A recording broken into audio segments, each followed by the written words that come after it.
Hey there everyone, and today I want to talk to you about how you can do anything, but you can't do everything.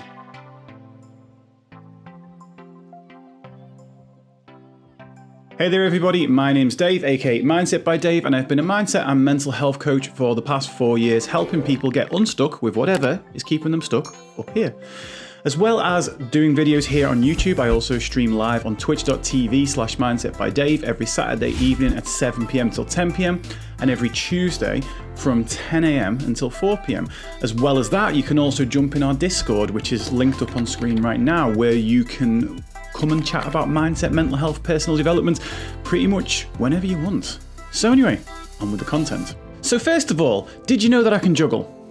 We're going to see how long you can keep that up for. I can only juggle with 3 balls though, and this is kind of important to the story. So one of the big things that I talk about is most of us are actually capable of pretty much anything when it comes down to doing things one thing at a time. But when we look at an entire list of things to do, then we can often get overwhelmed by the sheer volume of things that we have to do. Now this comes down to something where our brain doesn't put those things sequentially. It puts them as if I've got to do all of this right now. And when it thinks like it's got to do all of this right now, suddenly that's like throwing an extra ball in. Has he dropped it yet? Now, if you were to throw an extra ball in to even the greatest juggler in the world, there is a limit to exactly how many things that they can keep up at any one given time. And the same is true when it comes to our mind. When we try and focus on too many things, when our brain has too many tabs open, then we end up panicking, getting overwhelmed, and that takes away our ability to focus on the things that we actually are trying to do. We talked about this similar concept before in the video about the takeout menu, which I'll give a little link to right now, where we said basically when we look at a to-do list, our brain looks at it as if to say, I've got to get all of that done before I'm a success today. Whereas with a takeout menu, we look at it and go, right, which item do I want to choose? The same principle is true here. If you have a lot of things on your to-do list, first of all, it can make a great start on it to actually get them down into paper. And in fact, actually get them down into paper, maybe even on a calendar. This is exactly what I did this morning because there's a lot of YouTube content, podcasts and streams that I want to get done over the next 7 weeks. And to be perfectly honest, I was getting overwhelmed by them. So this morning I sat down with a cup of coffee and I laid it all out. So in theory, you should be getting nice, strategically planned and scheduled posts for the next 7 weeks. Let's see where we are mid-December when that time ends. Now, before I actually put that out there, I had a lot of those ideas in Trello lists, but those Trello lists weren't organized into time. And the second I put those things into time, it's like, okay, right, which one do I focus on now?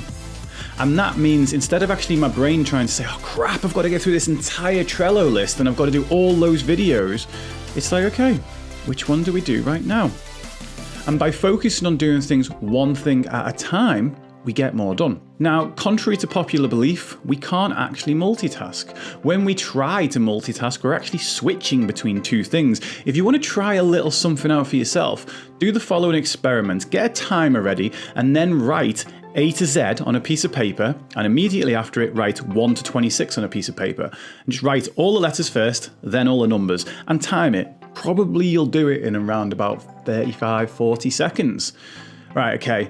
Then once you've done that, reset the timer and now write alternating between a letter and a number. So you write A1, B2, C3, all the way up to Z26, or Z26 for our good American friends out there. When you've done that, take a note of the time on the second one.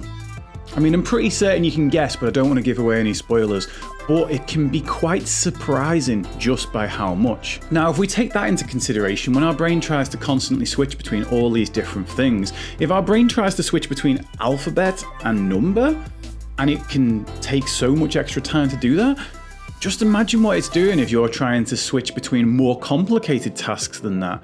What you actually lose in those transitions can be valuable time that could have been helping you get through that list quicker.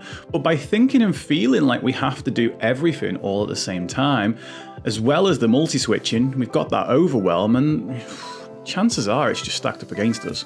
So go back to that list and either put it in a calendar and plan it out like I've just done there, or if you don't like things as rigid as that, look at that list as a list of ideas rather than a to-do list and go, right, which one of these ideas am I going to do now? Focus on the one thing and see just how many of them you get through. As a final tip on this, there's 2 ways around that you can make this even better. Number 1, if you're struggling to get going whatsoever, start with the easiest thing on there. Get an easy win under your belt and actually start proving to yourself, I can do this. However, if you feel brave enough, go for the hardest thing on the list first. Because what that does is it sets your mind up into a space where you go, oh, I thought this list was impossible and I've already done the hardest thing, so everything else is easy. And then when you go for it under that mindset, you actually will find that you just rip through that list like there's no tomorrow. As always, I hope you've enjoyed this content, and if you have, please hit that subscribe button. Remember, it is priceless to you, but it is priceless to me. And also, I'd love to have you as part of the community over on either Twitch or Discord or both. Those are the places that you can go deep with this stuff, and we can actually get into discussions about it. It's a lot more interactive and a lot more engaging than just dropping a comment on there. Even though those things are appreciated, come and chat to us. It's fun, and you can get a lot out of it. See you down there.